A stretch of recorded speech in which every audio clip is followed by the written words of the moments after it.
international banking cartel that's manipulating the various currencies of the world, and they are preparing and planning for a global currency. They must get rid of the dollar.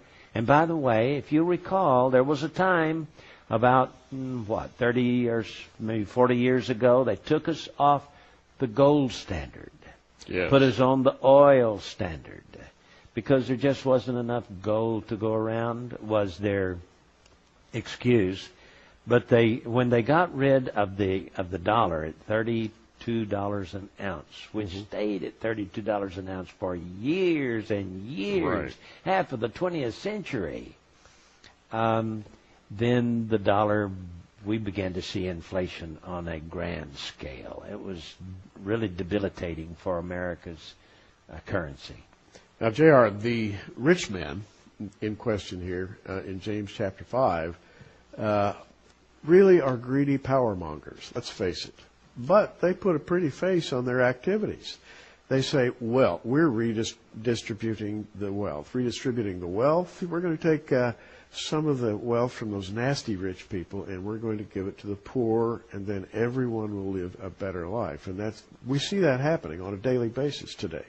Every country of the world is talking about health. We need to improve the health. We need to improve the food supply. We need to improve the lot of the poor man. And to do this, we'll create all these wonderful financial schemes, and it's all a lie, J.R., and it's all, as James points out quite plainly, it's all a scheme in order to lay up treasure for the last days. Recently, a British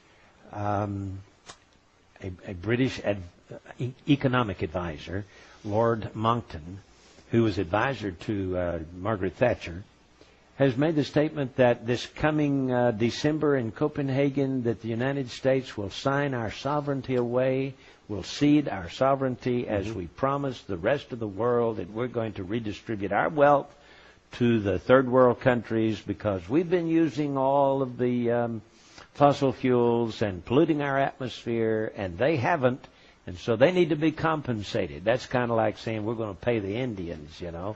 Well, or yes. we're going to put all of the people that we have hurt in the past, we're going to put them on the payroll, and all of us poor suckers who are citizens of the United States who work hard and earn our living are going to have to dole it out to these people. Sure. That's called redistributing the wealth, isn't it? Absolutely. Now, Jerry, let me ask a question, because as we're drawing close to the end of this program, I'm sure that a lot of people are thinking, I wonder if this is going to happen soon, or I wonder if this collapse is going to happen before the rapture of the church or after the rapture of the church. Will the body of Christ be on earth to see this huge financial collapse? And I'm looking at 1 Thessalonians 5, where Paul says the day of the Lord is going to come as a thief in the night. And then he says here in 5:3, for when they shall say peace and safety, then sudden destruction cometh upon them as travail upon a woman with a child.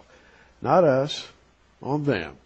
And I've always believed that we would be kept from that day of wrath, including the very monstrous kind of upheaval that's going to take place in the tribulation. I think the church will be gone before that time. Yes. And that could be, you could supplant that idea with another idea, which you read about in Revelation chapter 6, where we have the riding forth of the four horsemen of the apocalypse, and one of them, the black horse, represents financial crisis. He's a black horse, and he that sat on him had a pair of balances in his hand, and I heard a voice in the midst of the four beasts say, a measure of wheat for a penny, 3 measures of barley for a penny, and see thou hurt not the oil and the wine. In other words, at the opening of the tribulation period, we see financial chaos. So when I put together 1 Thessalonians 5 and Revelation chapter 6, I sort of see the tribulation timed with financial collapse.